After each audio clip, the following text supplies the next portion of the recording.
Well, good evening, everybody. Welcome to Society Hall. Thanks so much for coming out. It's going to be a great night of music here. Excited to see this phenomenal guitarist that we have for you tonight. Great songwriter. Just going to announce a few things coming up.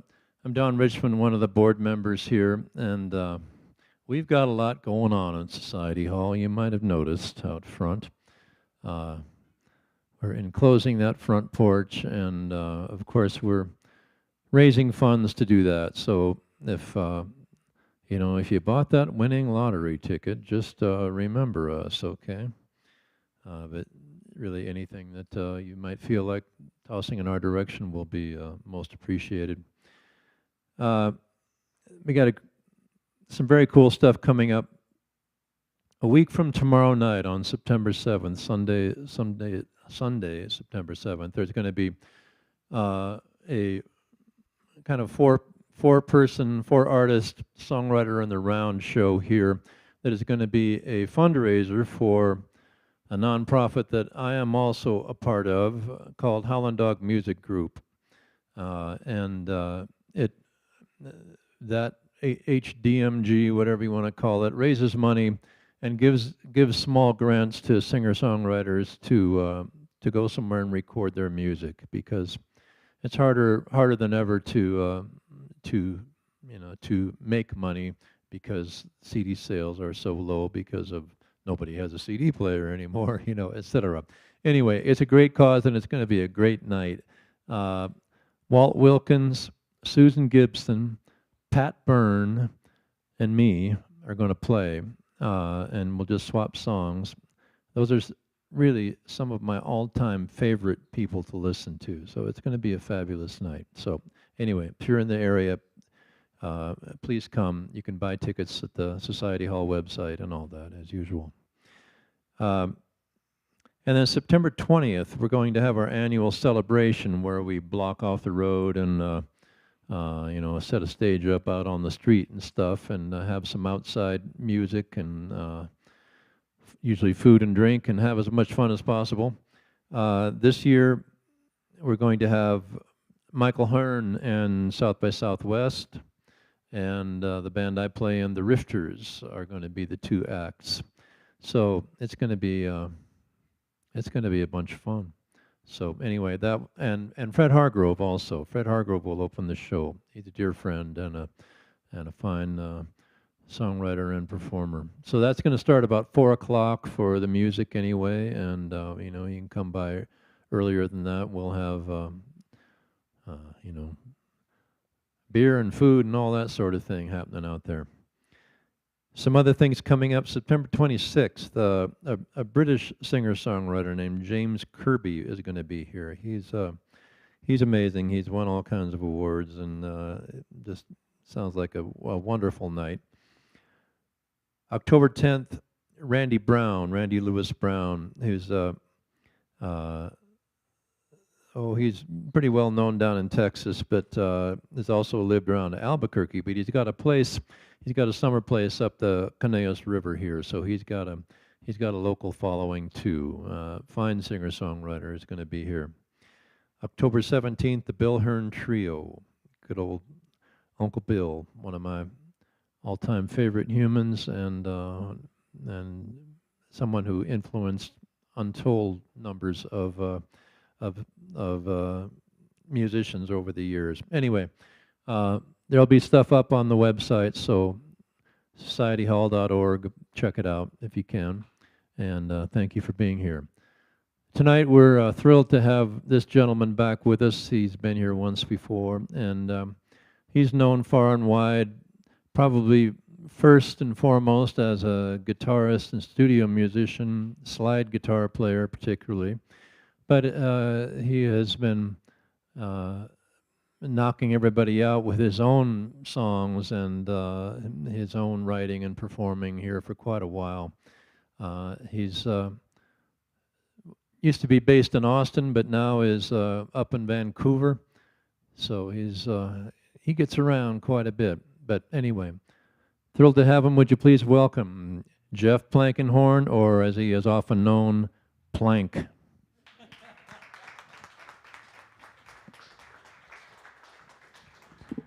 Thank you, Don. After that introduction, I can hardly wait to hear me. It's pretty great, man. Thank you. I see that everybody here, once again, in Alamosa got the memo that I'm agoraphobe and that I'm scared of large crowds. So it's going to be a really good show because everybody figured that out. We're going to make sure. No, I'm super happy I'm on this little Southwest run. And add some Colorado into it, makes it even better. I'm going to start here.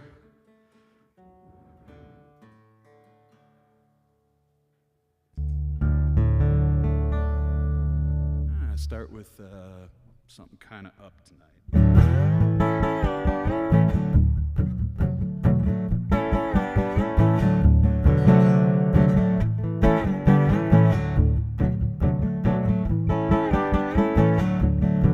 Man, all I ever wanted was some honest work, a little bit of dignity, boss who ain't a jerk, someone to come home to, someone to take out, simple kind of pleasures, that's what I'm all about. Independent contractor, 18 wheels, you know, I got a little taste of how freedom feels. They grow everything that's green in California, yeah. Sometimes you gotta hustle to earn your pay, and I got a flat tire and a heavy load. Supposed to haul it in 3 hours ago. Whoops, someone helped a poor boy on the side of the road. I got a flat tire, a little further to go. That's a good start. Man, I'm leaving Santa Rosa with a truck full of plums and some mystery boxes. I don't know where they come from. I don't ask questions. I cannot lie about to drop off the payload, the reasons why. I figure everybody needs a little relaxation. Hey, if it comes from the ground, who am I to say? Driving to driving, I'm making good time, and I see the 50 pounds of rubber banging off of my side, and I got a flat tire and a heavy load. Supposed to haul it in 5 hours ago. The trooper helped a poor boy on the side of the road. I got a flat tire, a little further to go. Oh, yeah.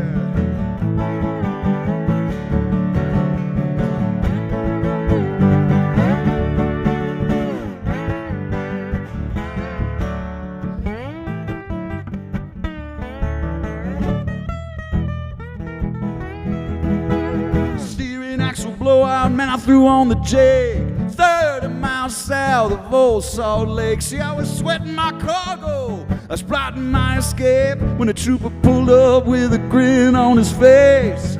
Where you from, son? What's in the trailer?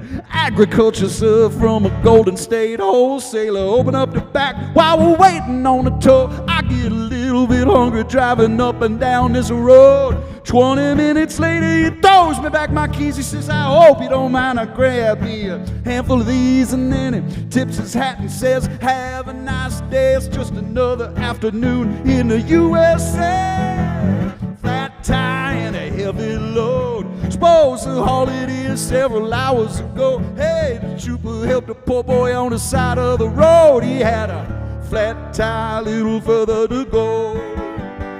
Oh, a little further to go. Yeah, he helped him out.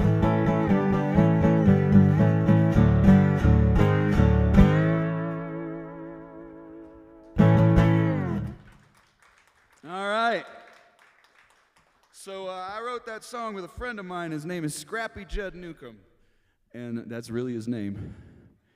From Austin, Texas. And Scrappy and I are both big fans of the old Chuck Berry songs. We like old Chuck Berry songs. There's always a storyline. There's always a beginning and a middle and an end to the Chuck Berry songs. You can kind of follow the arc as you go along. So I said, I really want to write a Chuck Berry style song for my little weird guitar. And the thing is that we're also big fans of Quentin Tarantino movies.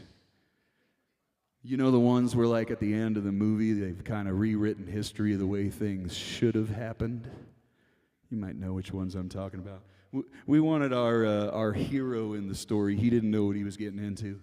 And we wanted to make sure he had a good A good time at the end with everybody.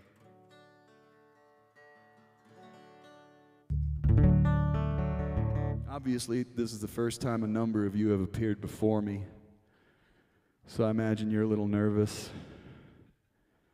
I know I would be if I saw me walk out here with this weird thing, but I live a pretty charmed life. I get to travel around, play my music, songs I write, songs of my friends every once in a while, mix them in there too. It's pretty great. And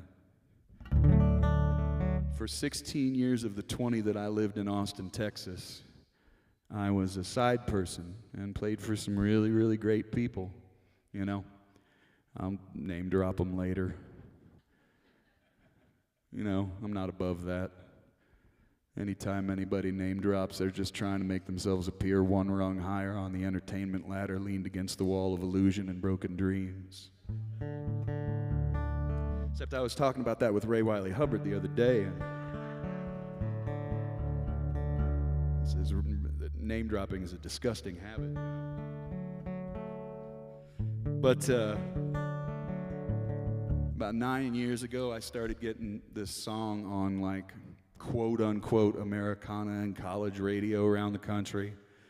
You know, not anything big, little stations like K-Pig out in California and KRFC up in Fort Collins and some places out east. And it was cool, but I had to start saying no to the people that I was playing with. And so it was very humbling. And the song that got on the radio was a big surprise to me because it's 5 minutes and 40 seconds long. So I didn't expect that to get on the radio. And it's also not the happiest little ditty I ever wrote. But you never know what people are going to get into, you know. You never know what they're going to like from your albums. So I went and I visited my mom in Ohio. My mom still lives in Ohio, where I was brought up in a little steel town. And she wanted to hear the song that had gotten on some radio. I was like, oh, Mom, we're just hanging out in her living room. I said, oh, you know, that's kind of a sad song, Mom. I don't want to play that right now, you know. And she goes, no, I really want to hear it. And I didn't have a square neck guitar like this, just had a regular guitar. So I grabbed it out of the corner and I kind of turned it sideways. And I didn't have a slide, so I grabbed a butter knife. And everybody always laughs, but you can do that. Butter knife works. Try it. And I got done playing the song, and my mom looked at me and she goes, Jeffrey, so you know something's up. She said, Jeffrey, that was beautiful. And I was like, oh, cool, my mom likes it, you know, all right, she digs it. She goes, can I ask you a question? I said, of course. And she goes, are you okay? And I said, yeah, Mom, I'm okay. Not every song is completely autobiographical, you know. This is a little song that I did. It's promise not to play too many power ballads this evening, but this is the one.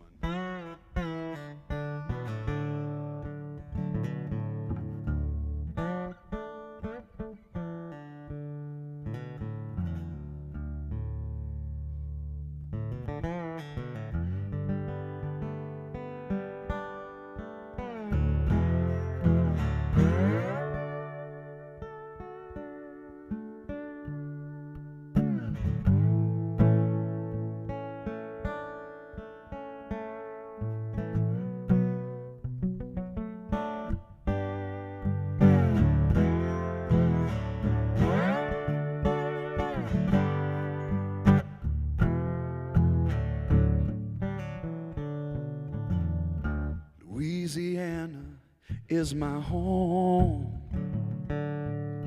I drink my whiskey all alone, yeah. Frustration got me on the run, but mama's son don't hurt no one. Don't want no trouble. Trouble, but trouble find me. Trouble find me where nothing going right, and no hope is left inside. I should be praying to the Lord. Don't want to bother her tonight. Oh, and I don't want no trouble. Don't want no trouble. Yeah, but trouble find me. Trouble find me. Well, I wish, oh, I could move on. Redemption too far gone. Now I'm left, oh, I'm left with an empty bottle and an aching head. You don't ever, oh, wanna be where I've been or will be. 'Cause when I'm down, and I'm always down, this trouble find me.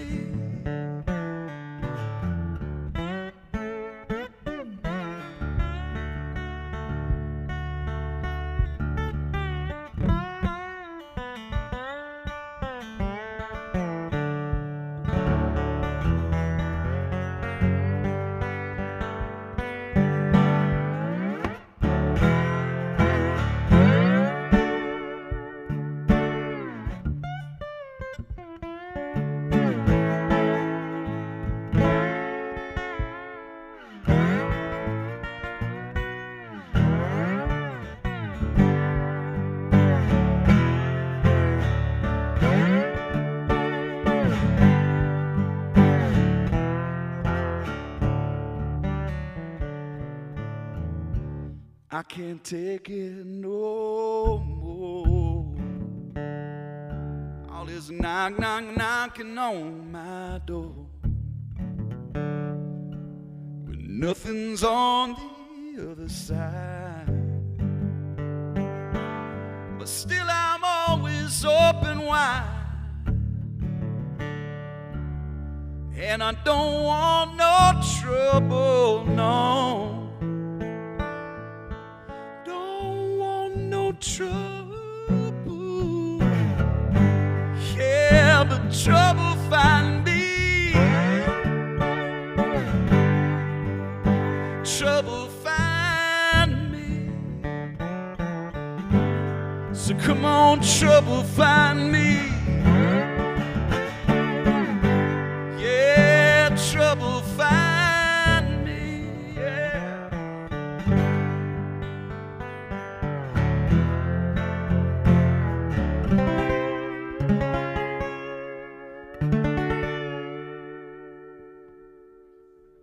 Thanks. I'm okay, Mom. I'm fine.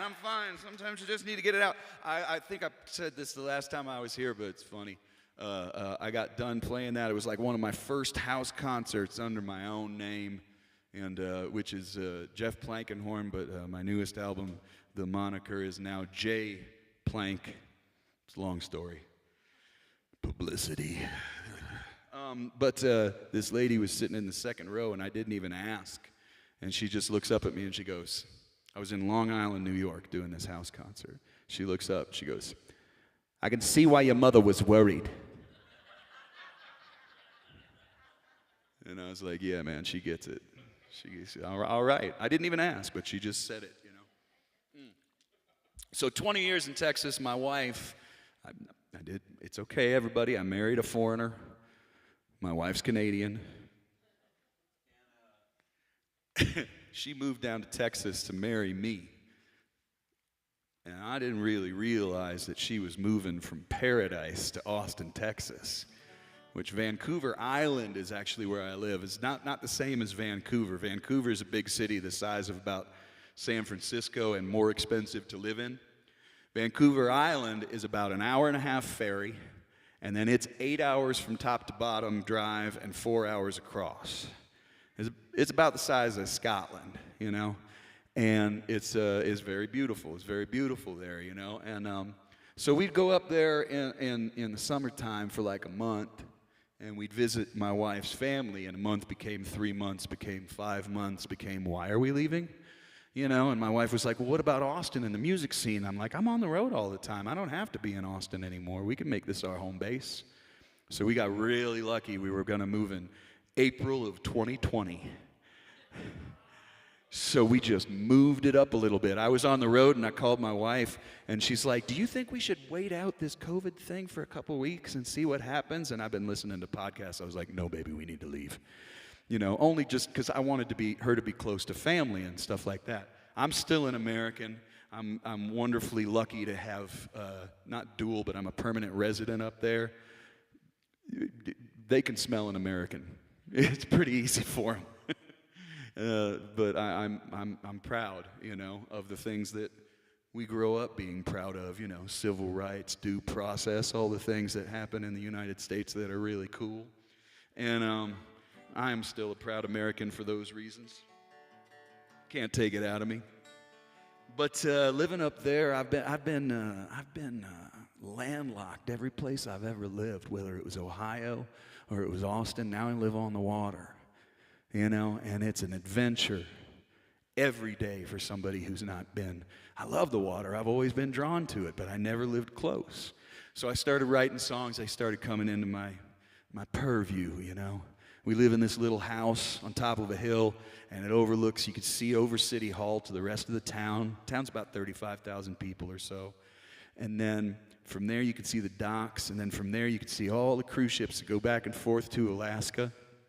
And behind that, there's a whole bunch of other islands in between. You see Quadra Island and Cortez and Reed.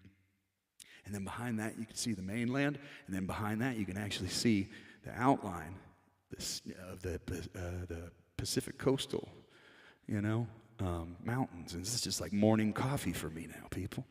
So it's like, it's pretty cool, you know. And so I'm looking out the window one day, and I start thinking about this character who wants to go for, you know, maybe see if they can stow away for a little while on a ship, you know.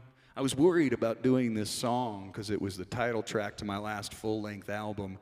It's like, what are people going to think about this seafaring song? But then I did it in Lubbock, and people really liked it, so I figure I'm okay, you know. Anyway, this is the song. It's called Alone at Sea.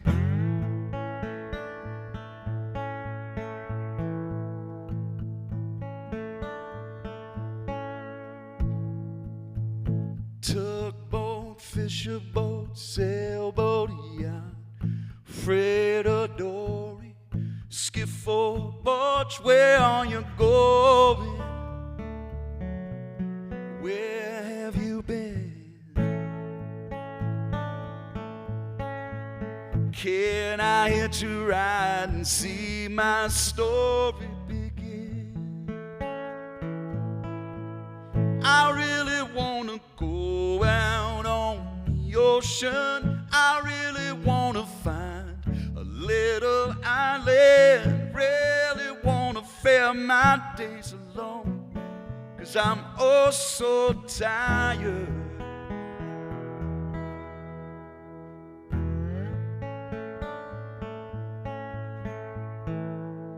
Sunlight shine on snow-white sail.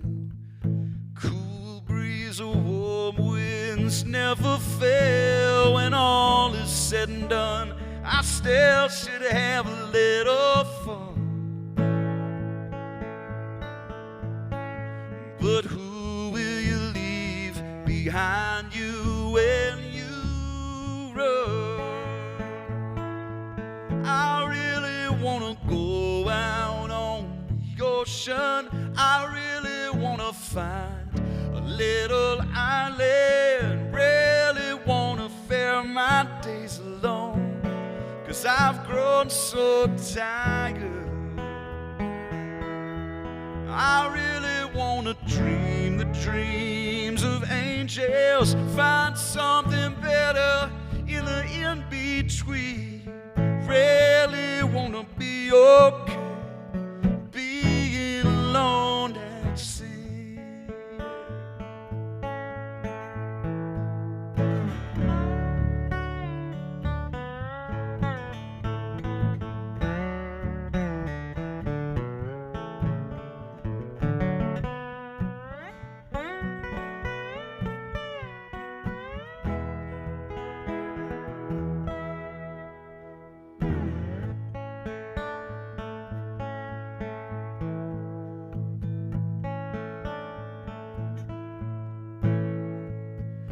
attack so hard, there's no time to play. And we drift so hard, I don't make time to say I love you, at least not the way I should. Oh, but when will we find out all is already good? Yeah, I really wanna go out on the ocean. I really wanna find a little island. Really wanna fill my days alone, 'cause I'm oh so tired. I really wanna dream the dreams of angels, find something better and the in-between. Really wanna be okay being alone at sea.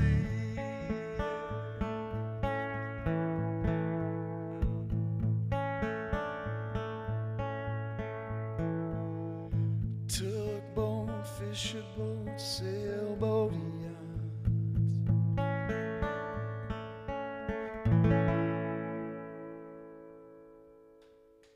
that's it. A little seafaring song. When I was a little kid, I used to sing. I was a boy soprano. When I was like 7, I started singing in church. I was a little freak in nature. I could sing really high and in tune. And we'd sing in all sorts of languages. By the time I was 10, I did like 2 Cleveland Indians games and 1 Phillies game, singing the national anthem and stuff. I was a weird kid.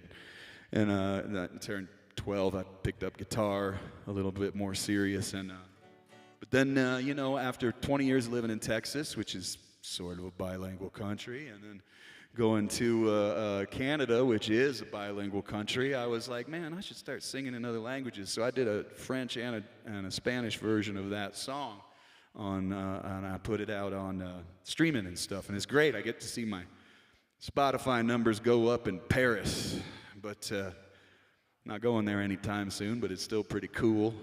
And I love other languages, you know, like I love seeing my lyrics. People are like, do you speak French and Spanish? I'm like, oh, no, I do not. But just like an opera singer, when you just work on a translation really hard. And I'm reminded, because I love seeing my lyrics through another angle. You know, there's a line in that song where I say, can I hitch a ride and see my story begin? Kind of sets up the first chorus, like, oh, this person's going on a journey. And we couldn't find anything in Spanish that really worked. And so it was no like stowaway kind of thing that fit the meter. And I worked with this guy named Alex Ruiz, a good friend of mine who's in a band called Del Castillo. And what did we come up with? I'm going to mangle it, so if you speak Spanish, then please forgive me. But it's like, Puedo irme de viaje para ver mi vida comenzar, which basically means, you know, can I go with you on this journey and see my life begin? And I'm like, it's so cool when you see your lyrics a different way. And I'm reminded, I promise this story's going somewhere. I'm working on it. I'm trying to shorten it up, too. I used to play with this guy who was a bluegrass guy, and he used to always say at his shows, we're tickled to death. He'd say, we're tickled to death to have Mike Compton on the mandolin tonight. We're tickled to death to be here in Alamosa playing for you, right? And he'd say, we're tickled to death all the time during his set. He got interviewed for this Japanese magazine. And this Japanese magazine, throughout the entire article, kept talking about how he kept saying tickled to death over and over and over again through, and they didn't really understand what tickled to death meant. And it got translated, this interwebs, you know. It got translated back into English. And then the article was posted again, and tickled to death turned into, he scratches himself until he dies. And so throughout the article, about 16 times, it said, he scratches himself until he dies. He kept saying it over and over again. I like language, man. It's cool. You know, it's kind of fun. So this is an Oahu. It's a square neck Hawaiian instrument. This is from the 40s. I found these because when I play my big rock show, you know, I have this guitar that I designed. It's sort of like a dobro, but no hubcap. And it's lap steel and electric. Everybody wanted me to play this kind of thing in rock bands, and it just sounded kind of dumb. So I had a luthier build me something. But then I found these for my solo stuff when I went out on tour. And they sound great, and I really like how they work for my songs. And I like to tell people because they're student models from the 1940s.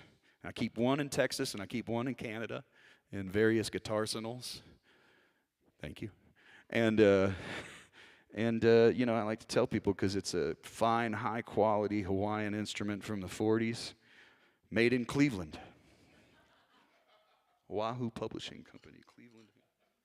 I don't know why. They made them in Cleveland, but quite a bit. It is. I bet I'll still have them when they're 100. It's still doing good. I have one more of them I found, and they're not very expensive. You know, it's funny because I plug it in next to these schmancy guitars like my Martin that I keep in Texas and this one that I keep up in Canada, so I don't have to fly with guitars as much. It's a pain in the butt flying with guitars, especially when you got to take two. But I'll plug this, you know, plywood thing in right next to these in like the same DI box, and it still sounds pretty good. I guess there's truth to that. They don't make them like they used to, saying, you know. But up in Vancouver Island where we live, it's pretty idyllic in the summer. And there's this tree that my wife's a horticulturalist and a gardener and an arborist. She has a love of nature I never had growing up in Steel Town. You know, have you ever seen Shawshank Redemption? That's our prison. That's Mansfield. And that was our women's prison, by the way. That's our Mansfield, Ohio's women's prison. So that's the kind of town I grew up in. And you know, my wife's always talking about stuff. You know, she'll say, "Oh, this is a Pithecanthropus parectopus," and I'm like, "You don't know what that is." But she always knows the Latin name for everything. She's a gardener, but she's like way up there. You know, I'll brag on her because she won't do it. She's won like national awards for gardens she designed and stuff. But so I see this tree from a distance, and it looks like the mane of a lion. It looks like a big giant lion from a distance, and I'm like, man, I'm sorry to call it the lion tree. And she's like, eh. And so I was like, no? She's like, yeah, you know. So I started calling it the lion tree, and I eventually wrote a song about sitting underneath the lion tree, you know, with somebody you love. And I started playing the song, and I'm down in this summer in the park thing. I got this big band behind me up there in Canada, and I'm playing, and all these people are dancing to the lion tree song. We're going home, and she's like, now who called it the lion tree again? Like, where did you get that? And I was like, I did. And she goes, no, you didn't. I said, yeah, baby, I did. It's like, do you like it now? And she's like, oh, yeah. She's keeps me humble, to say the least. I got heckled last night because my stories are a little bit long. It was the first time I've been heckled in years, but don't worry, I gave it to him. He went home after I told him what to do.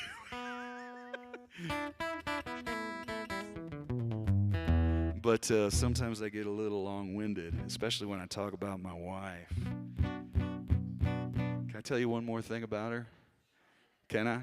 You don't have a choice, so you might as well say yes. Okay? There's nothing you can do about it. People say, oh, you talk about your wife too much. I'm like, tough, she's part of the story. Okay, so get this. She's got a great Canadian sense of humor, and I didn't really know what that was. It's the early in the lockdowns, and we're in a grocery store, and everybody's masked up, and we're keeping distance. And I can tell my wife is kind of down, you know, and everybody was down at that time. So I'm a fixer. I always want to fix things, which isn't always the greatest thing in a relationship. All the women laugh when I say that, and the men don't know what the hell I'm talking about. So I'm trying to make her laugh. And so I'm kind of dancing around being silly, just being a dumbass. And she looks up at me and she goes, been a while since anybody's clapped for you, huh? Come on, that's funny. That's funny. I'm learning about the humor. So here's a song about the lion tree that my wife has learned to love.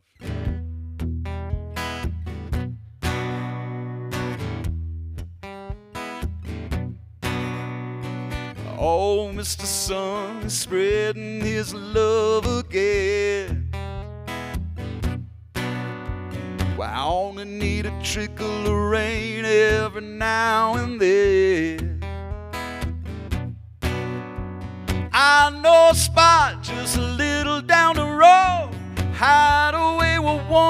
lighten their load. You can't find it on your own. You have to be told. Cool breeze rolling, sunlight twinkling on the sea. Sitting in the shade is where we ought to be. Underneath the mane of the mighty lion tree, yeah. See, lion tree helps you bid your cares are fondled you, yeah, and gives enough cover for anything we want to do. Ground so soft, feel you lying on a cloud. We can listen to the waves, we can shout out loud. No job, no worries, no problems, no drama allowed. Leaves are purring, whispering to come and see. Sitting in the shade right where we ought to be. Underneath the mane of the mighty lion tree, yeah.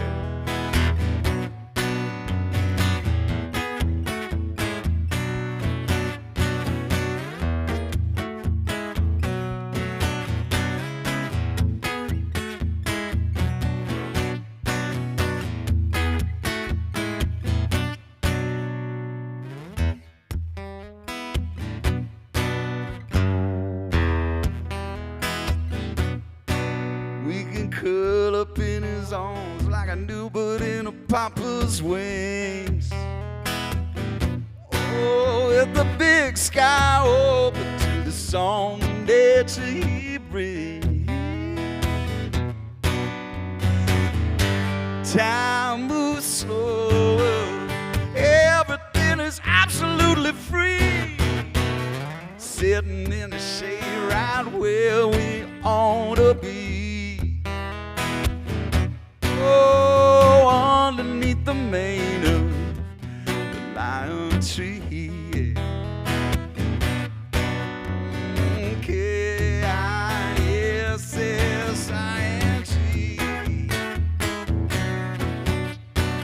Underneath the mane of that lion tree, the mighty lion tree.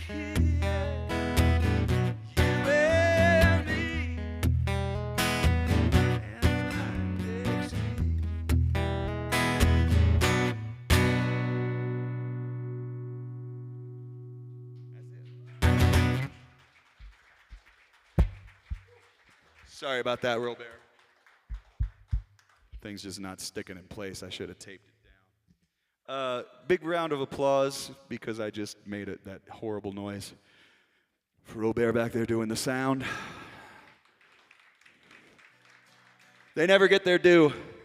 The sound people never get their due. They'll do like a sound for a festival, and the first band will be like 2 ukuleles and a bass. And then the next band will be like a Grateful Dead cover band with 2 drummers and a percussionist. And then some guitar player like me will come up next and he'll be like, I don't know, man, it worked last night. You know what I'm talking about.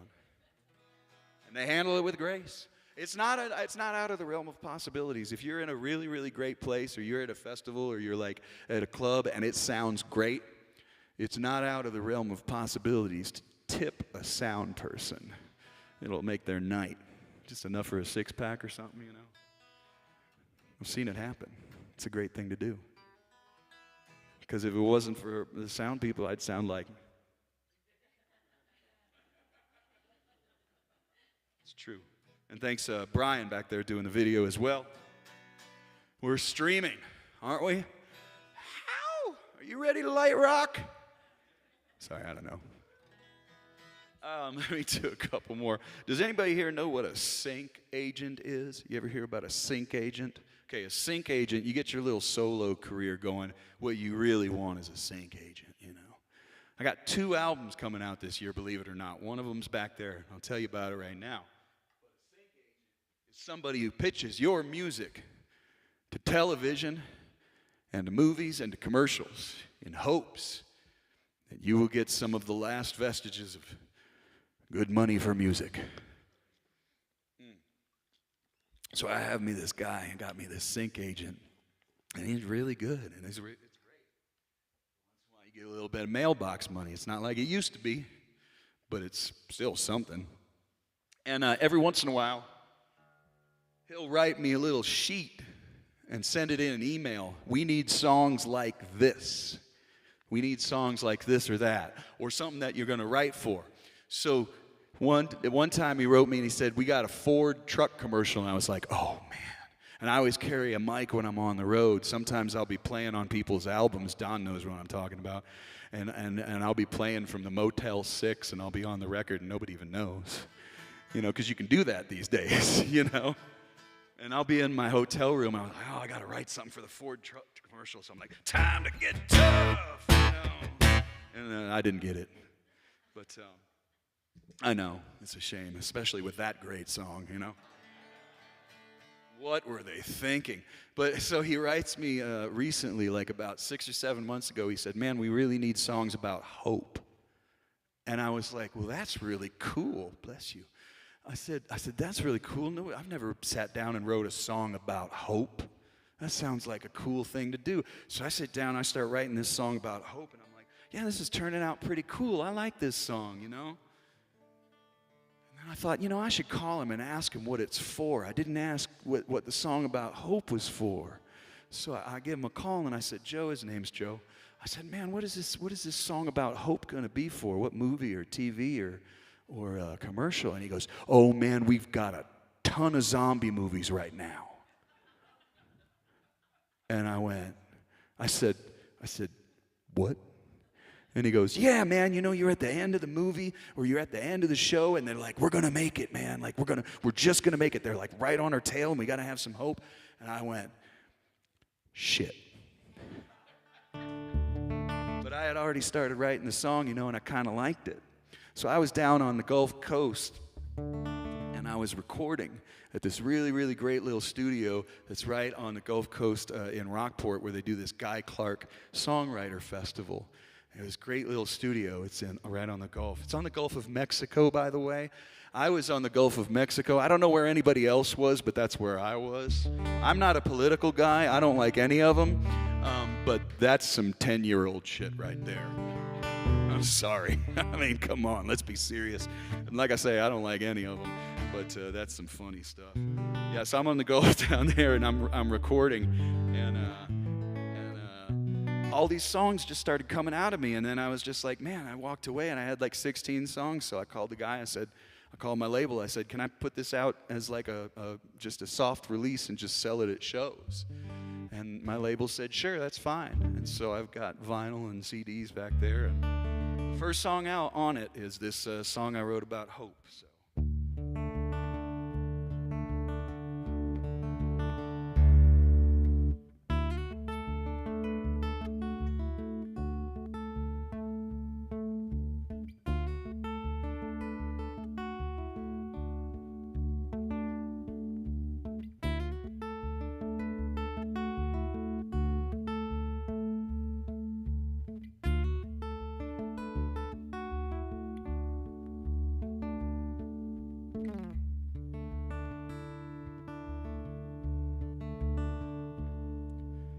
Darkest hour bows to morning light, and once again you've made it through the night. What's left to face, and will it lead to grace? Out of the dark into the dawn.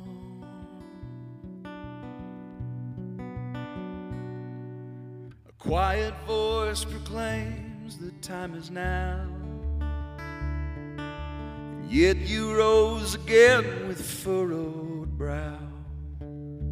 Though the winds may blow through hills so high and valleys low, out of the dark into the dawn, out of the dark into the dawn.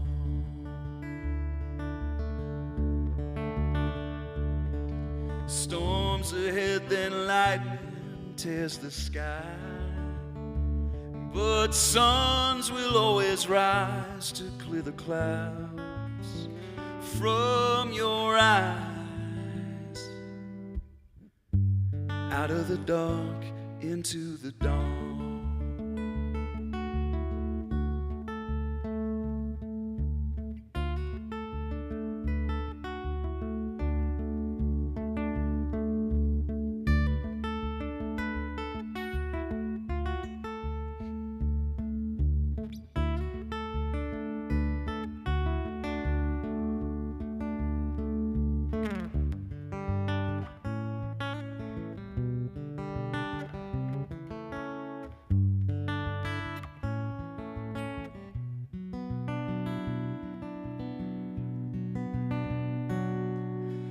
Past is carved in lines upon your face to guide you with a strength you now embrace. So you make your move with nothing left to prove, out of the dark into the dawn. Out of the dark into the dawn.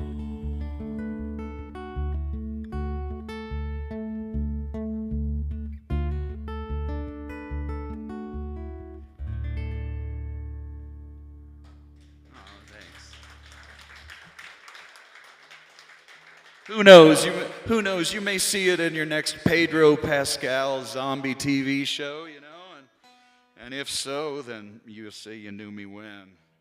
All right, I'm going to do one more song and take a little break, and I'll head back there to the little merch table and peddle my wares. I never knew I'd become a t-shirt salesman. But if you haven't ever been to one of my shows, then you wouldn't know that I have the softest t-shirts you'll ever touch. Come up and you give them a little, spend a little bit more on those, and you can sell a lot more of them. I had a guy come up to me at a show. It was a Saxon pub in Austin. Anybody know Saxon pub? So I play the Saxon pub, and it's just like full, and I was like, oh man, if it never gets any bigger than this, then I'm good. I don't need a Jaguar in my driveway. I just need to play music with people I love. That's all I need. And this guy comes up to the stage at the end of the set, and I'm putting my guitar away, and he's like, hey man. He's got a little King of the Hill to his voice, you know what I mean? And people outside of Texas, especially in Canada, I have to let them know that everyone on King of the Hill is real. Everybody knows a Boomhauer, and everybody knows a Peggy, and everybody knows. Anyway, he comes up, he's like, hey man, you weren't kidding about your t-shirt. I said, yeah? He goes, yeah man, my wife loves hers. She just loves it, man. I said, oh, that's really nice. Thank you for telling me. He goes, man, she goes to bed in it every night. She sleeps in it. She says it's the best sleep she's ever had. And I said, okay, cool, man, thanks. He goes, it's like you're in bed with us every night. I said, man, why did you have to make it weird? You can't make that stuff up, because he really did say that to me. But, you know, what are you going to do? So this may or may not be right before the break, the audience participation part of the show, and, well, judging by that response, probably not.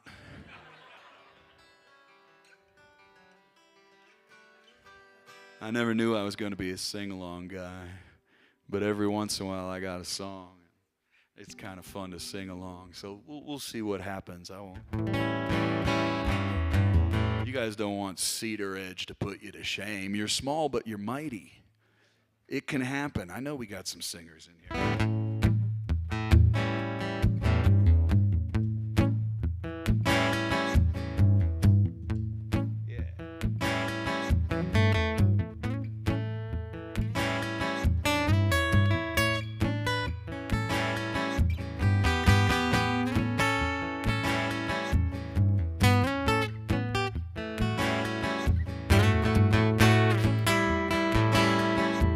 Ever you been feeding your bad habits and you never can let them go, and you're stuck there chasing your little pink rabbits down their little rabbit holes, and you hear them wolves, they're huffing and a puffing puffing, sniffing out their prey. And you show enough time to all this running, and you really gotta get away. Here's what you say. Oh, my, do a little dancing. Can you try singing that for me? Oh, my, do a little dancing. Not bad.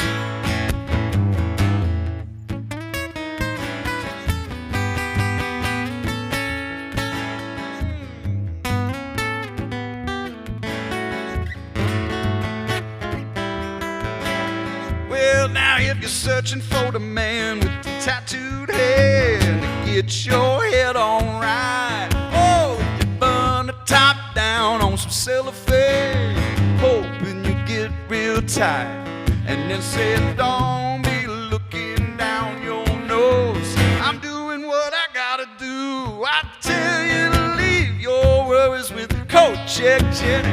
It's surely time you bust your move. Let's do it again. Oh, my, that's it. Do a little dancing. It's a whisper, but it's a good one. Oh, my, do a little dancing. Yeah.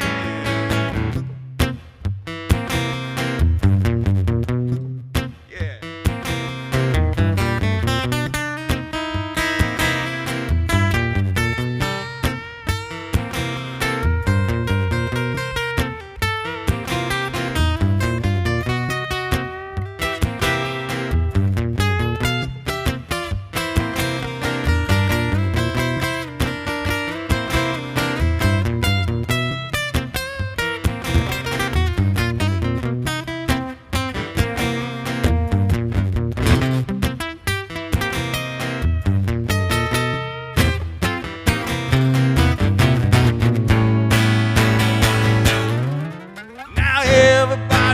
And the joint is jumping, you know we're letting go and we're feeling free.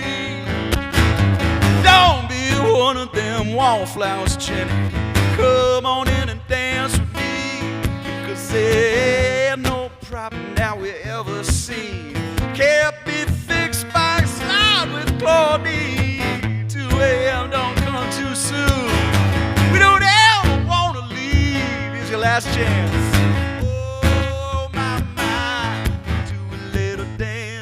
That's right. Oh, my, do a little dancing. All you gotta do is, oh, my, do a little dancing. Oh, my, do a little dancing. All right, Woo is right. All right, we'll take a little break for 5 minutes, and for some of you it'll feel like 10, and I'll see you in 15.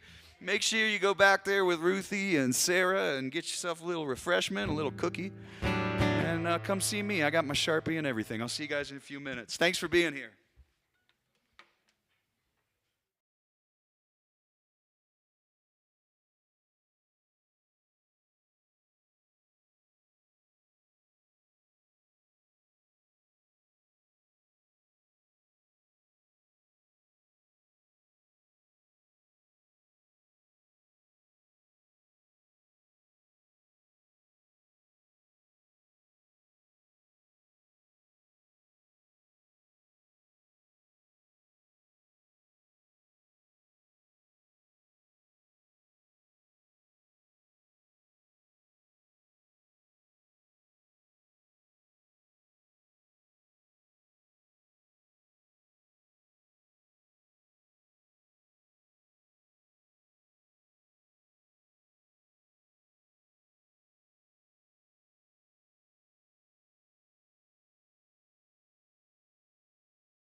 Get back to your seats. And then we're here. We're moseying. Nobody rushes. All right, now we're back. So I don't do a lot of covers. By the way, thanks everybody for coming over there and grabbing a little something to help me get down the road. It does help quite a bit these days. And I don't do a lot of cover songs anymore. When I first started, I really kind of felt I had something to prove, so I did a lot of songwriting. Now every once in a while I can do one because I kind of like to show my influence. So I made a couple of little EPs that are kind of short back there. One's basically they're called Covered and Uncovered Volume 1 and 2, and one of them, you know, what I basically did with them was like 2 cover songs and 2 originals, covered and uncovered. And with the covers, I would do one mentor of mine or somebody that I looked up to, and then somebody kind of uber famous, you know. On the first one, I did a Gary Nicholson song because I like writing with Gary. He's a pretty amazing cat, mentor. And I wanted to bring some awareness to a little-known Canadian artist named Neil Young. So I did a very slow slide version of a song called Comes a Time. And then later on what happened was I got invited to do this charity gig. And musicians, we can't give back a lot, but we can do that. And this was a thing where we all had to play Beatles songs. And yeah, right? It's like, man, what are you going to do when you do a Beatles song, man? It's like, you're not going to do it better. So you got some choices, right? You can either just do it as faithfully as you can, hope people sing along, try to sing like whatever, Paul, George, John, even Ringo. Or you can make your own thing out of it, and that's usually my thing. It's like I try to take a song and do my own thing with it. So I'm looking through these old Beatles songs trying to find something, and I come upon this old song called Wait. And I was like, oh man, I like this song. This is a really cool song. And I'm like, I start listening to it, and I start working up my own version of it, and I'm like, these, you know, it's kind of like a happy-go-lucky kind of Beatles song, you know, wait till I come back to your side. And they're going like this, doing the Beatles thing. And I was like, man, those lyrics are dark. They're sad. Beatles will slide it right by you in a nice happy-go-lucky song. And I was like, man, I've been writing all this stuff about getting married and getting happy and starting a career and life's going good. I told my friends I was tired of being a singer-songwriter. Thank you, that's also mine. And, you know, people pay $30 to come see you, and then you just get up on stage and whine about your problems. And I was like, I don't want to do that anymore. I'm feeling kind of good, you know? And at first it was hard because most of the time you don't sit down, you won't want to write about happy songs. It's the other stuff you want to write about. So I started co-writing, and then I was just whining about somebody else's problems, for real. But then I found these songs. But then when I did this Beatles thing, I was like, you know what? I can just go ahead and draw a little bit on the dark period of my life. So here's my version of Wait.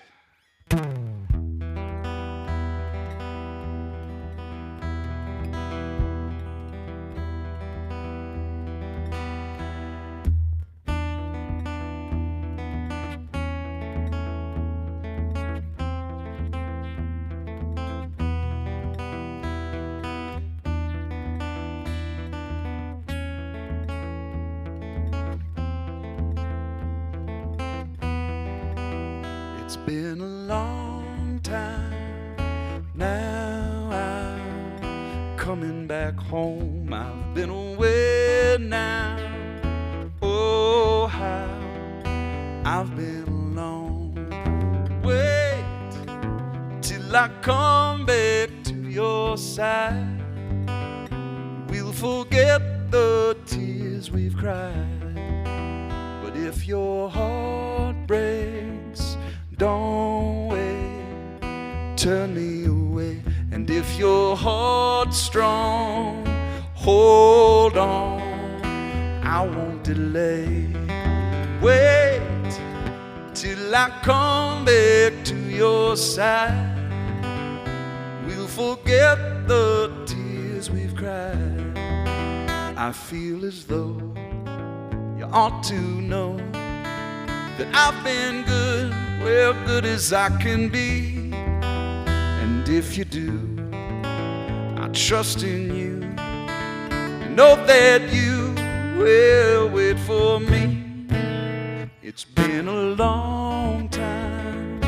Now I'm coming back home. I've been away now. Oh, how I've been alone, yeah.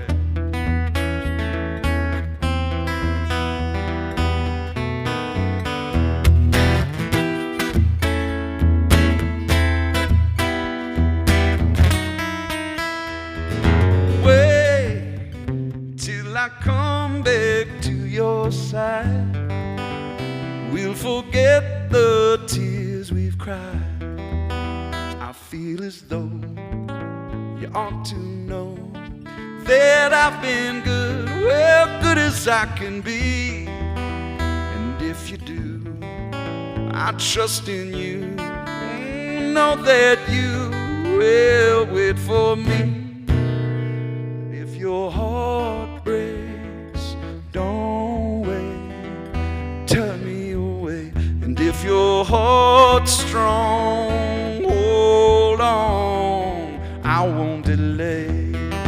Wait till I come back to your side. We'll forget the tears we've cried. It's been a long time. Now I'm coming back home. I've been away now. Oh, how I've been alone.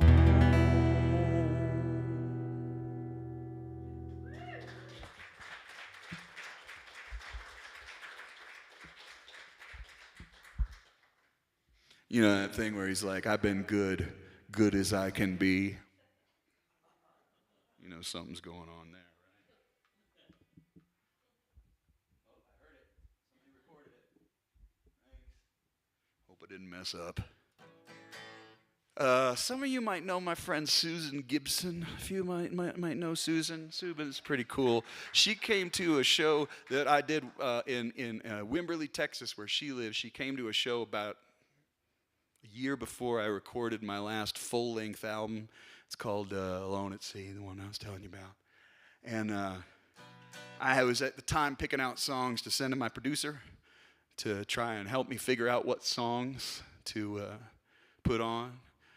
And she was at the show, and in the break at Susanna's kitchen, Susan said, "Hey, will you do that song tonight about the house?"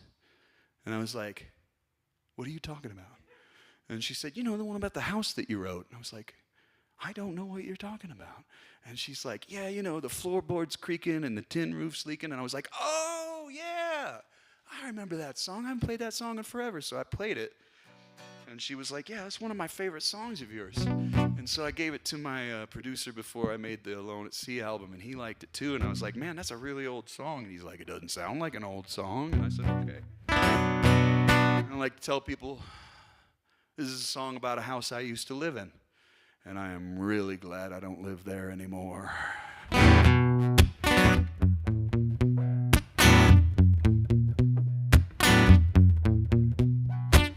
Well, the floorboard's creaking, I think it's gonna give. And the tin roof's leaking, but it's where I have to live. The pipes, they are bursting and belching from the tongue. And it seems that the worst thing is yet to come. But in all of my hatred and despise for this place, you know I'd rather be in here than out in the rat race. This world is too big for me, I am too small, afraid of my shadow. I only crawl into the cellar that stinks, rots and mold. You know it's dark, dim and dingy, and a sight to behold. Well, the window's broken, so everyone can see the mess that is me. I had a stranger knock to reach for the handle. Well, it fell down to the floor, and I tried to hide my embarrassment and shame, but it's falling apart, and there's no one left to blame. Some things I think time will never erase. The cold smell of fear in your stone horror face. As you fell through the wall, I knew it was there. Decided you would never be coming back again, and you know I don't need company. I'd rather be alone. The lines have been down for years. Why bother with a phone? Well, the curtains are torn so everyone can see the mess that is me. Yeah.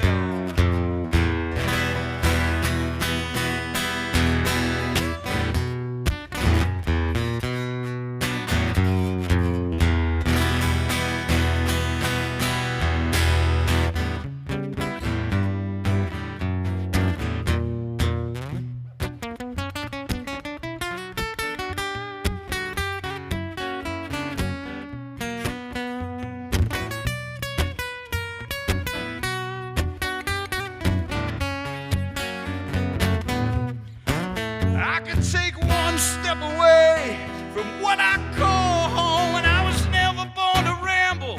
I never wanted to roam.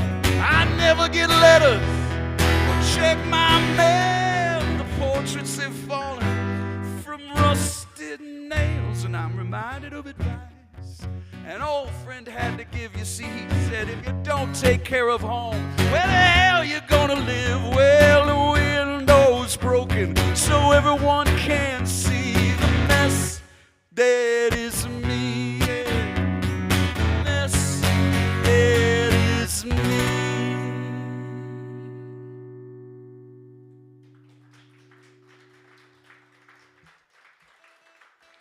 Yes.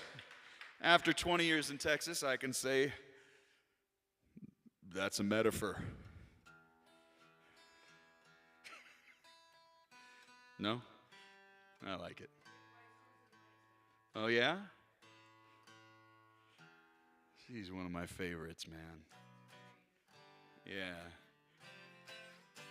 What was it? She's playing at a benefit with you and Pat Byrne and coming up. Man, guys, don't miss that. That lineup Don mentioned is pretty stellar. Although Pat Byrne, the red-haired supposed Irishman, that accent's fake. He's from Lubbock.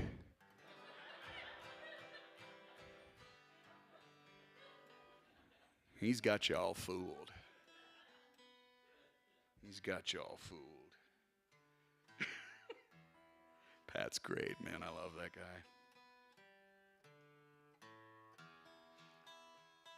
guy. My wife and I are dog people.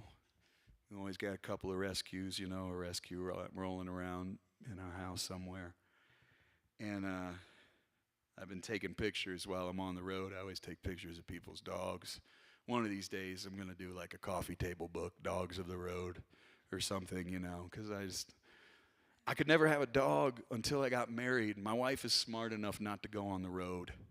She knows a 2-hour gig is generally an 8-hour day with the drive and the checking in and the sound check and the meet and greet and all the other stuff. It's an 8 to 10 hour day even if you play for 2 hours. I'm not complaining. Like I said, it's a charmed life and I love it. But we don't get to hang much, So she's home so we can have a dog, because I would never do that to a dog when I was on the road all the time. And the first dog that we got, rest his soul, he's gone now, but we're walking down South Congress in Austin, and there's this pop-up shelter for Austin Pets Alive, and I see this little dog, and he's like kind of nibbling on my finger through the chicken wire, And I said to my wife, why don't you check this little guy out? And she picks him up, and she's holding him, and she's like, I don't know, do you think we're ready? Are we going to get a dog? And she turns and she looks at me, and I'm like, that's my dog. I'm like, no, that's my dog, And it was one of those things. Now, you don't know what you're getting with a rescue, so he was kind of a Corgi Terrier mix. So he's like a little loaf of bread with legs. But he had the terrier thing, so he had this hair thing that you could do, and you could make a Poindexter out of it. You could make a mohawk. You could do whatever, you know, and he loved it, you know. And he also was very regal. He had the tuft, you know, that corgis do, so he knew he was the queen's dog. He was very aware. Me and Oscar got along really, really great. And so if I had this song called Sleeping Dogs on my 2018 album. And my buddy, who was in a 90s rock band, was like, oh, just put a dog on the cover. You'll sell 1 million. And I was like, oh, man, that's kind of cheesy.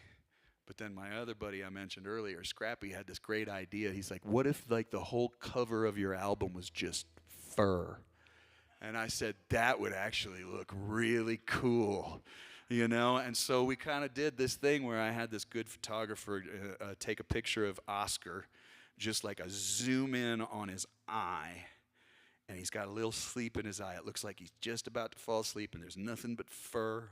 It says Sleeping Dogs. And then if you look deep into his eye, you can see a picture of me playing my little slide guitar like this, you know. And then you turn it around, and you look, and it's Oscar's butt right there. Right there, because I know how to market, you know. People love it, you know. So I always think about Oscar whenever I play this song, even though it doesn't have anything to do with that, or even dogs, really. We went in the studio the day Tom Petty died. It was the first day I was recording.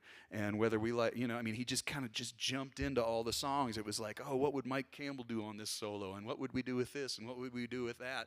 And it was really cool. And so this song kind of came in, and my buddy was like, hey, what are we going to do? Because it was inspired by a Toots and the Maytals song. He said, oh, cool, reggae. I go, oh, no. I was like, we're going to do it like the way the Stones or Tom Petty would do it. So but what's funny about that is no matter what you go and, Don, you can tell, I bet you believe this too. You'll go in and you'll think, I'm going to do a song that sounds like Tom Petty but is inspired by a reggae artist. And then people will come up to you and go, that song sounds just like Elvis Costello. And you're like, cool, man, okay, whatever. And then the same song, I go, that song sounds like Buddy Holly. You know, and I'm like, I don't care, man. Both of them are really good, so whatever, you know. We don't know what's going to happen. But I love playing this song, and I always think of Oscar before I play it. Used to worry about everything, what you thought, what you think. Now I know I do what's right. I let the sleeping dogs lie. Every time I fall down, I once again feel the cold ground. Get up, believe it, and I go on trying and let the sleeping dogs lie. So I let the sleeping dogs lie. Once you had me in your claws, never knew what was the cause. But I let go and I ceased to fight and let the sleeping dogs lie. You say something's behind my back, well, I'm not so concerned with that. Your problem has never been mine. I let the sleeping dogs lie. So I let the sleeping dogs lie. So I let the sleeping dogs lie.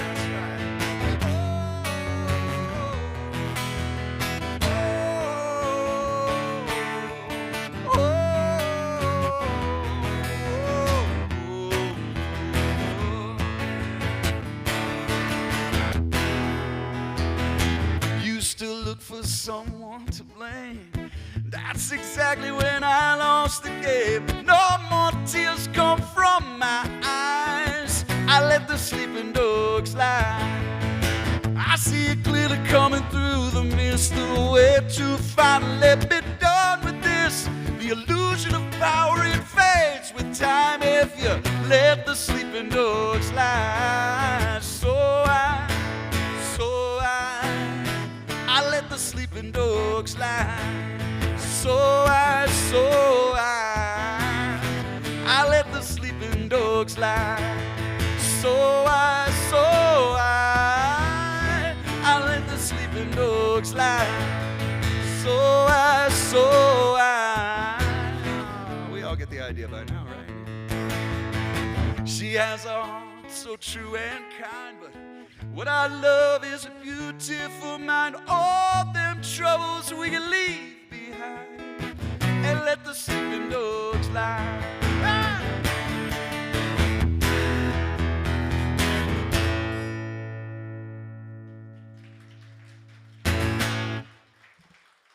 Thank you. All right, I'm going to give Mr. Don Richmond the one-song warning, which is more than they used to give me when I was a side person, and people would be kind enough, to come and grace a song of mine and make it sound better. I'm gonna be grateful. That was one thing Ray used to always say. Oh, Jeff, just be gracious and grateful. I always liked that. It's a good motto for a musician. They taught me a lot, especially the Cosmic Cowboy people and people like Eliza and Ray and Joe. They always had good, cool things to say and things that have really helped me along the way. One time I was riding in the van with Ray Wiley, and we were heading up to Dallas on 35, which doesn't matter where in the country you are on 35, it sucks. So we're driving, and people are just being complete jerks, and Ray is just cool as a cucumber. And I said to Ray, I was like, man, you are like the most patient driver I've ever met. And Ray looks at me and he goes, oh, Jeff, I can only drive this one. I can't drive that one. I know, it's just like brilliant, It's like they always have this Zen thing about them, They have this, and I don't know what it is about Cosmic Cowboys. Maybe it's the connection to the earth or something. They have this thing that kind of almost sounds like Eastern philosophy. Another example is I do this song. I didn't do it tonight, but I do this song Gary Nicholson wrote. And in it he says, you open up my eyes so blind.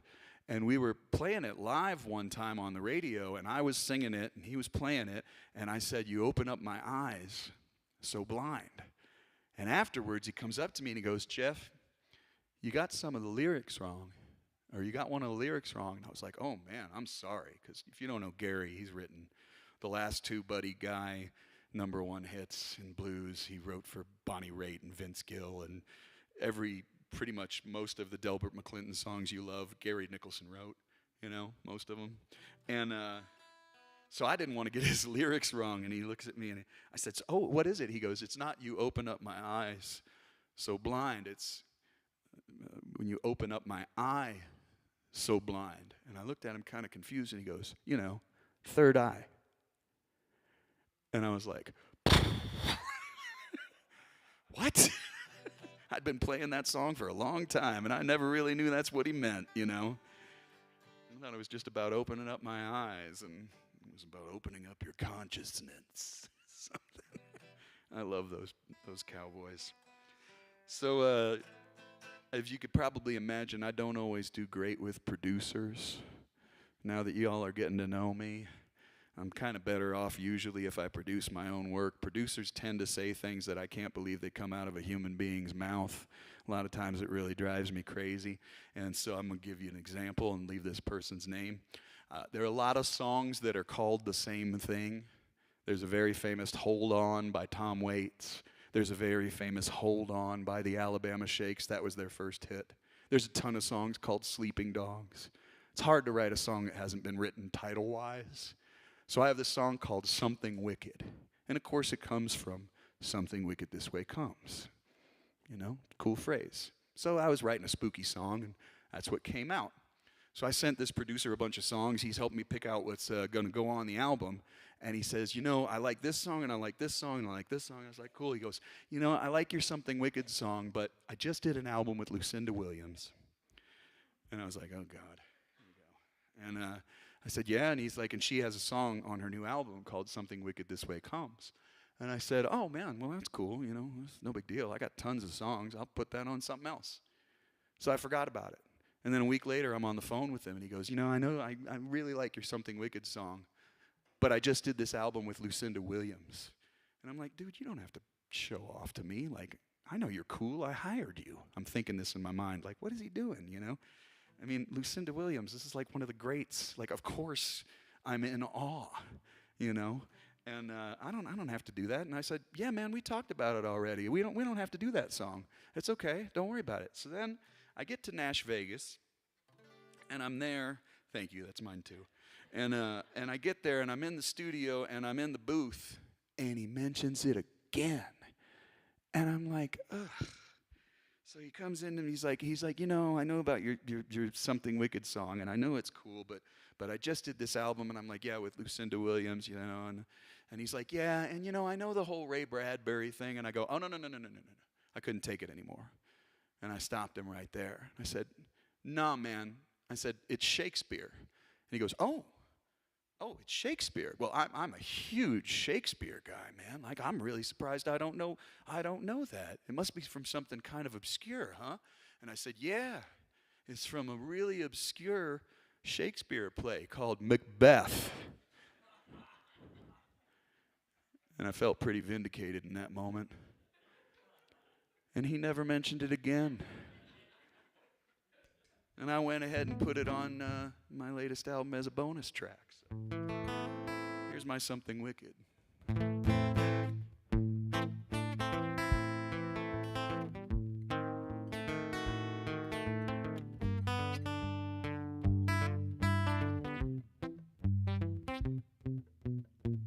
Careful what you wish for it might come true.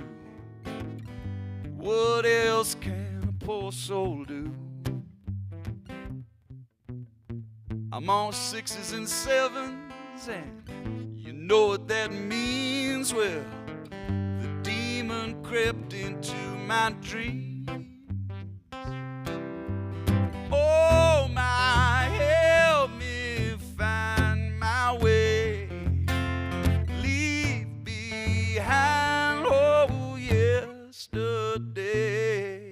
Smoke clouds on the horizon, and this feeling I'm under, with something wicked this way comes.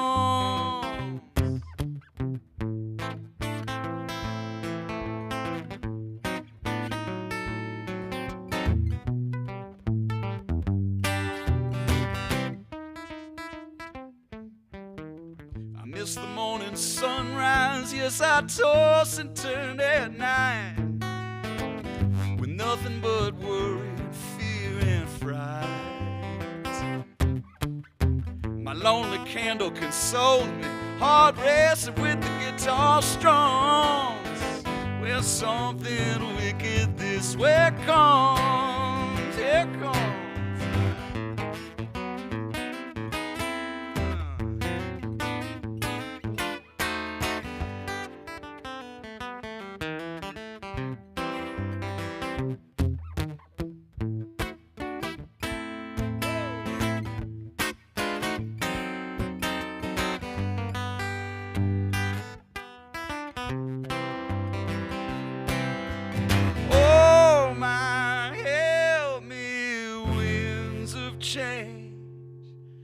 There's no time to rearrange, and now I surely feel it by the pricking of my thoughts, when something wicked this way comes.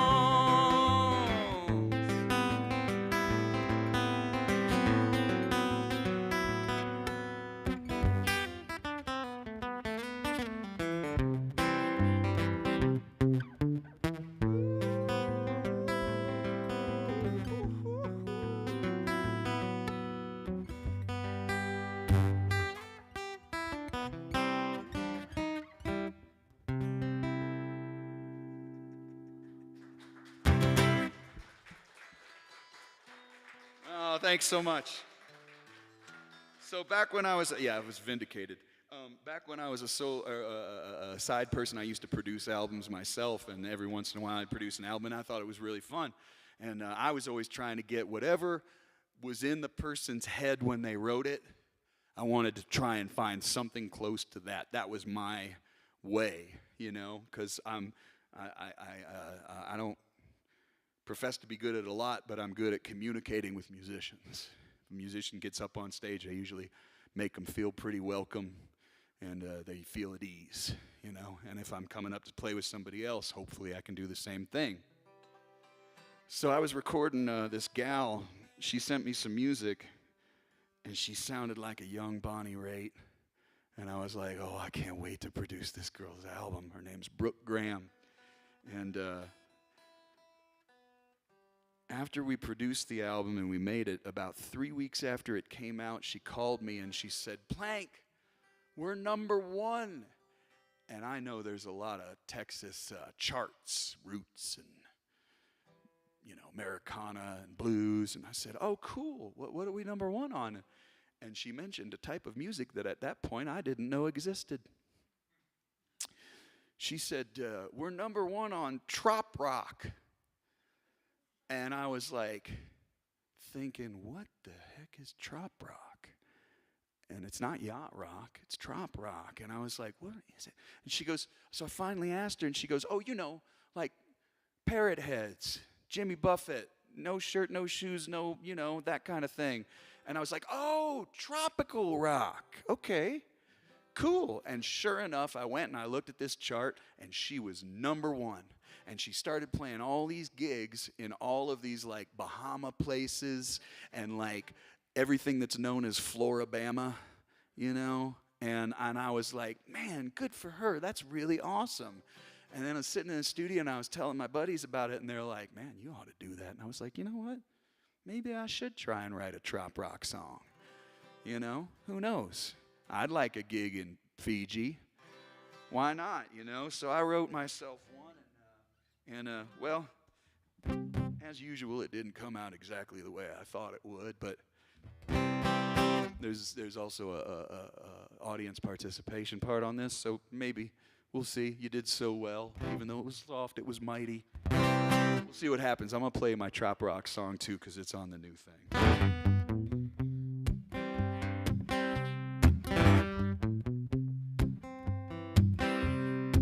In the opening prelude to creation and the dawn of your birth,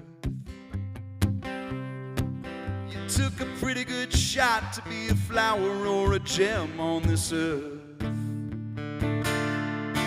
Then you're standing in the sand, about to kick off your weekday blues. You keep up appearance, but you only love what you can lose. I see your gears are turning, and I know that you're up to no good.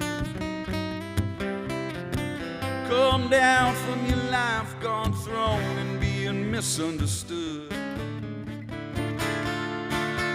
The emotion of the ocean is so easy to confuse. Don't drink what you're swimming, and you only love what you can lose. Okay, the first time I'll do it by myself, right? La la la la la la la la. And the second time I'll do it by myself. La la la la la la la. Just remember that, okay? It's not hard. It's just a bunch of la-las. Possession is 9/10 of nothing but a hell of beats. You sail the great 7 seas and you still won't know what that means. If you can't see fit to flip your flops in someone else's shoes, it's unlikely you'll find out you only love what you can lose.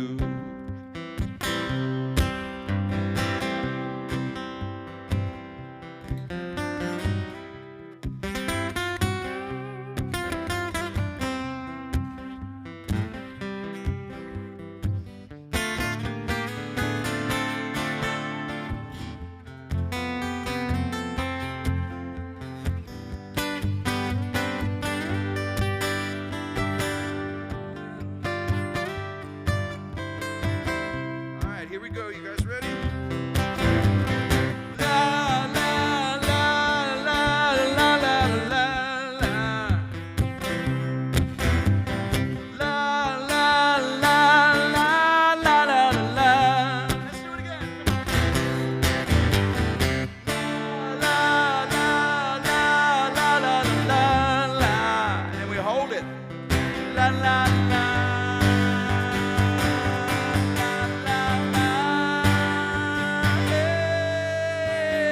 tomorrow is a new day.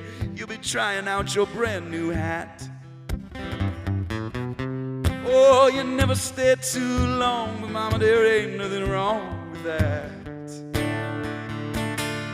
I've been on the level forever, but these waves are breaking loose. If there's a moral to the story, it's you only love what you can lose. Conserve your preserver, and you only love what you can lose. And then we get to the end of the song, and I'm always like, in my mind, I'm still on the beach. You know, I got the sand between my toes, and I'm feeling the breeze. And I'm just sitting there. Way off in the distance, I hear this shitty bar band. And I don't care, I'm just so happy, I'm just enjoying it. And I can hear them way off in the distance, you know, and they're going like, Bermuda, Bahama, come on, pretty mama.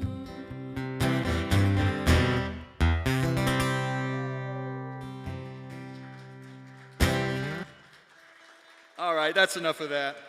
Don, if you wouldn't mind coming up here, everybody, could you give a round of applause for your fearless leader, Mr. Don Richmond? Now, this may be, he's never played this guitar, and I don't know if this strap, you can loosen it right there if it's a little, you're a bit taller than me. See if you can get nice and comfy. And you got enough room, we'll make enough room for you, and you got lots of slack. And then I'll do this, and then boom, all of a sudden we're playing together. It's technology. You got to pick, you want to pick? Don't care, he's ready. People, he's ready. How's it going there? Can you hear? It's out of tune.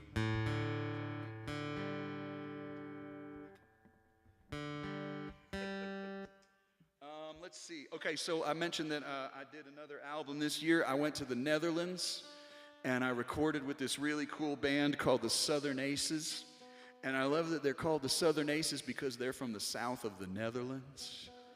Isn't that cool? They're from Eindhoven. And they did a bunch of records with this buddy of mine named Malford Milligan. And so I went over there and I did a soul and blues record.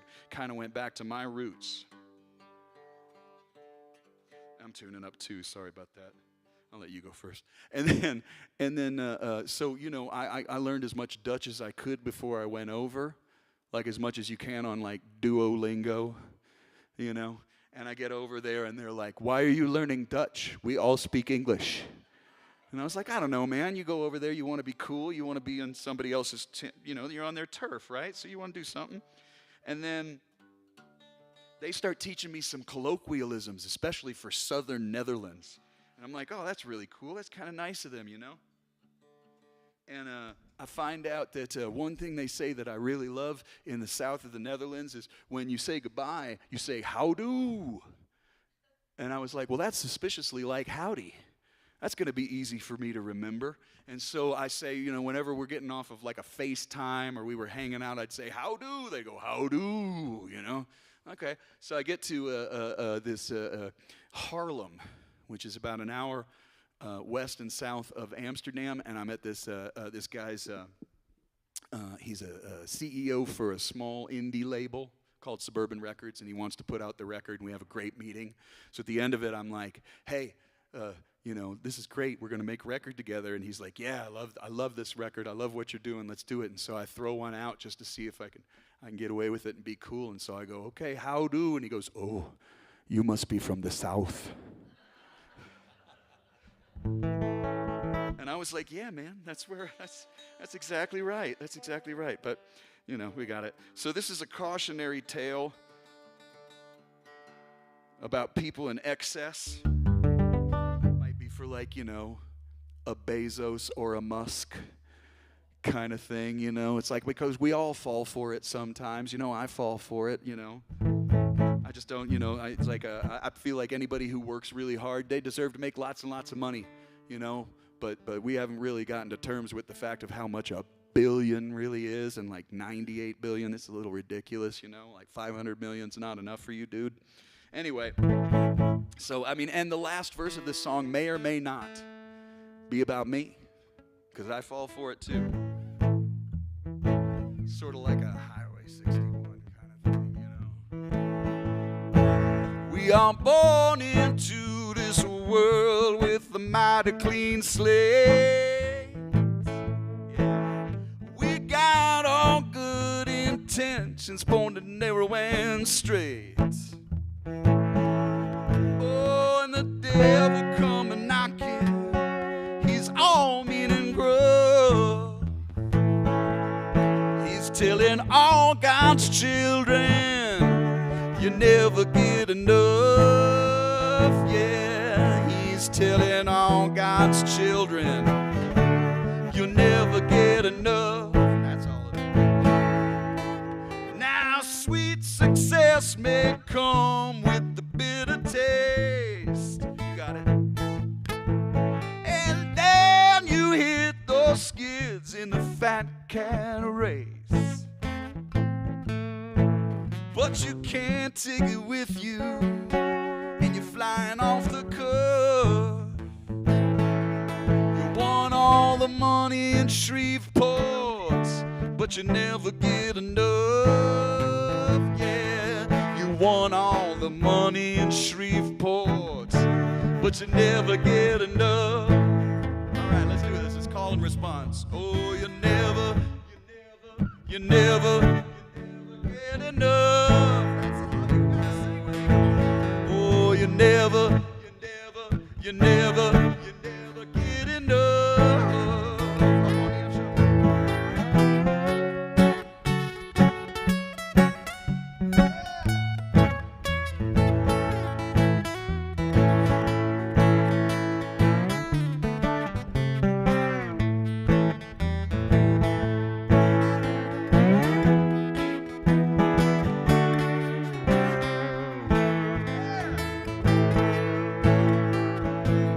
You bullet-proven man, you're spoiling for a fight, and you got a helping of your own from your lady last night.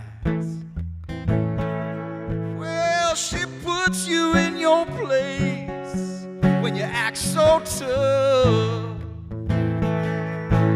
Yeah, but sure as you born, you'll never get enough. I said, as sure as you born, brother, you'll never get enough. Listen again. Oh, you'll never get enough.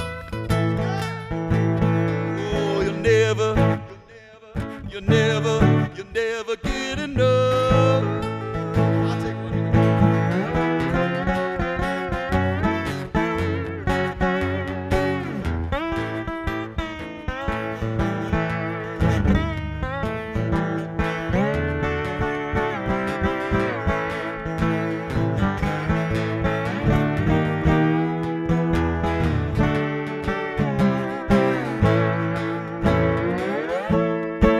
When I thought I was on cloud nine, I fell from the roof. Oh, and they locked me up with no burden of proof. I was 3 sheets to the wind. You called my bluff. Well, to tell the truth now, I'll never get enough. I hope I do someday, people. Oh, to tell the truth to you people, I'll never get enough. Last chance. Oh, you'll never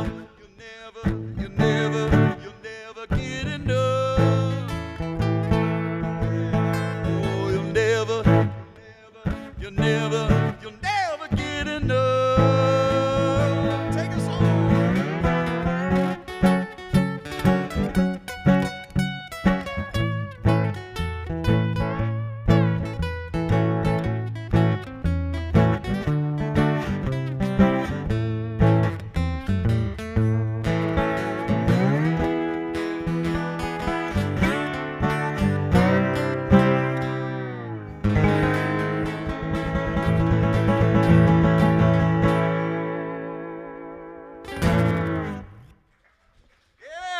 rehearsal is highly overrated.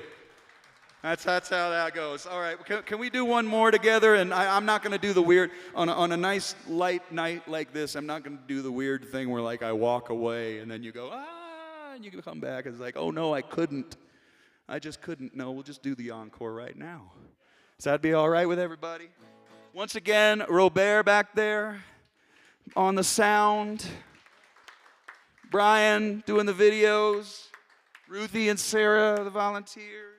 Mr. Don Richmond, and what a wonderful, wonderful evening. Let's see. That's me. I am Jay Plank, yes. All right. Man, you know what? I was going to do something kind of up-tempo, but I kind of want to do something a little more low down. You want to do something low down? I'll follow you wherever. I know you will.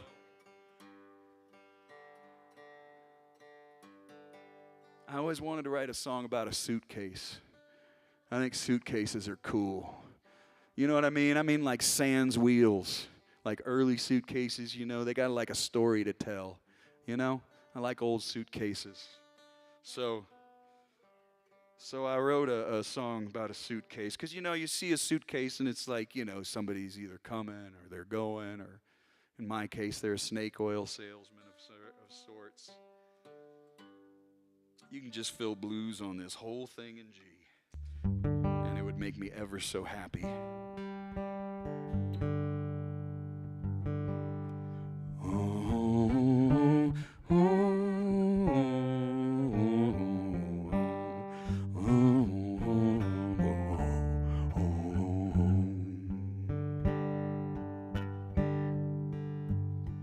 well, the world keeps turning around.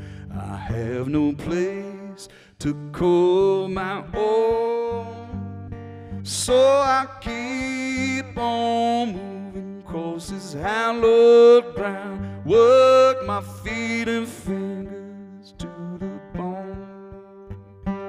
I may be weary and wide, oh, hungry and tired. There's nothing left of me but dust and sand. All I need on this ride to accompany me is this suitcase in my hand.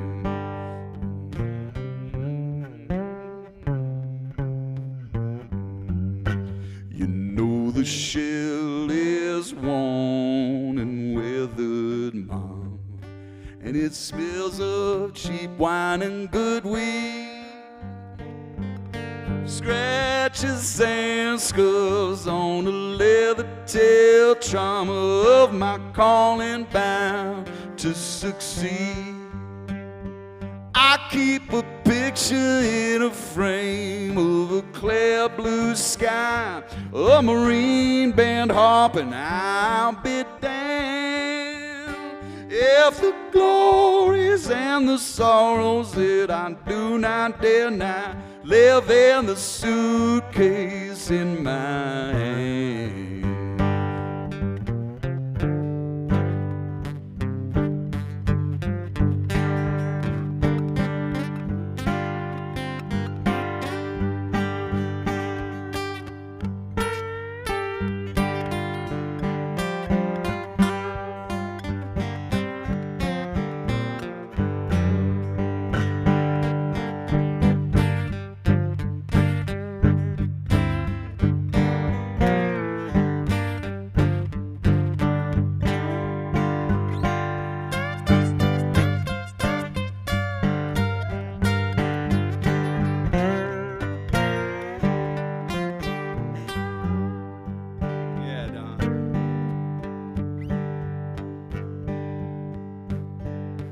There's some treasures and trinkets I keep locked inside, with a moleskin and a Mont Blanc pen. So my travels are aimed and thus provide the strength to hit the hard road again. I feel you closer and closer every country mile. I'm gonna bring you back a shiny graph band. A diamond in the doorway with a Cheshire smile and the suitcase in my hand. A diamond in the doorway with a Cheshire smile and a suitcase in my hand.